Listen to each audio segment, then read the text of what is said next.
Hello everyone, আজকের ভিডিওতে আমরা খুবই ইন্টারেস্টিং এই প্রবলেমটি সলভ করব। তো এখানে ব্যক্তিটি ঝাঁপ দিবে কি দিবে না সেটা আমরা বের করব। তাহলে আমরা দেখতে পাচ্ছি যে এক বিল্ডিং থেকে আরেক বিল্ডিং এর যে উচ্চতার ডিফারেন্স সেটা হচ্ছে আমরা এখানে এইচ ধরলাম এবং এখানে গ্র্যাভিটিও নিচের দিকে কাজ করবে এবং নিচের দিকে সবকিছুকে আমরা মাইনাস ধরবো আর উপরের দিকে সবকিছুকে আমরা হচ্ছে প্লাস ধরবো।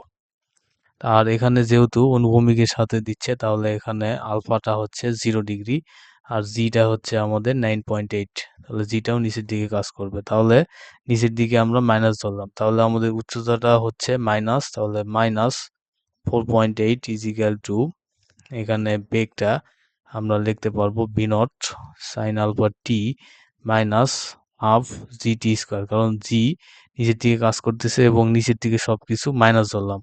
তাহলে এখানে আমরা 4.8 ইজিক্যাল টু এখানে সাইন আলফার মান 0, তার মানে এই পার্টটা পুরোটাই 0 হয়ে যাবে, এখানে একটা মাইনাস থাকবে, তাহলে হাফ জি টি স্কোয়ার।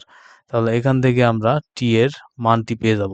তো এটা আমরা ক্যালকুলেটর থেকে বের করব এবং এই সময়ে সে যে অনুভূমিক পাল্লা অতিক্রম করবে সেটা যদি 6.2 হয় তাহলে ওকে ফাইন, সে ঝাঁপ দিতে পারবে, বাট এটার যে যদি কম হয় তাহলে সে অবশ্যই ঝাঁপ দিতে পারবে না।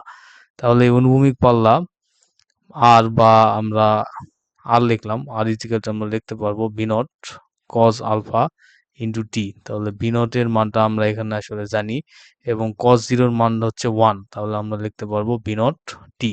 তাহলে এখন আমাদের প্রধান কাজ হচ্ছে এখানে টি এর মানটা বের করা। তাহলে আমরা এখানে ক্যালকুলেটর থেকে আসলে টি এর মানটা আমরা আসলে বের করে ফেলি।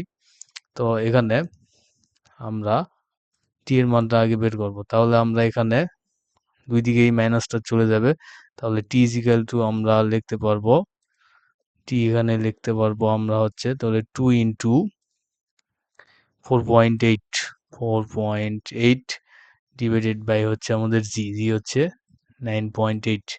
তাহলে এখানে আমরা টি এর মানটা পেয়ে যাব 0.98। তো এটার সাথে আমাদের বেগ ভি হচ্ছে 4.5, তাহলে 4.5, তাহলে এটা করলে আমাদের আসে হচ্ছে 4.45, যেটা হচ্ছে 6.2 এর চেয়ে অনেক অনেক কম। এই কারণে আমরা আসলে পরামর্শ দিব যে ঝাঁপ না দেওয়ার জন্য। ধন্যবাদ।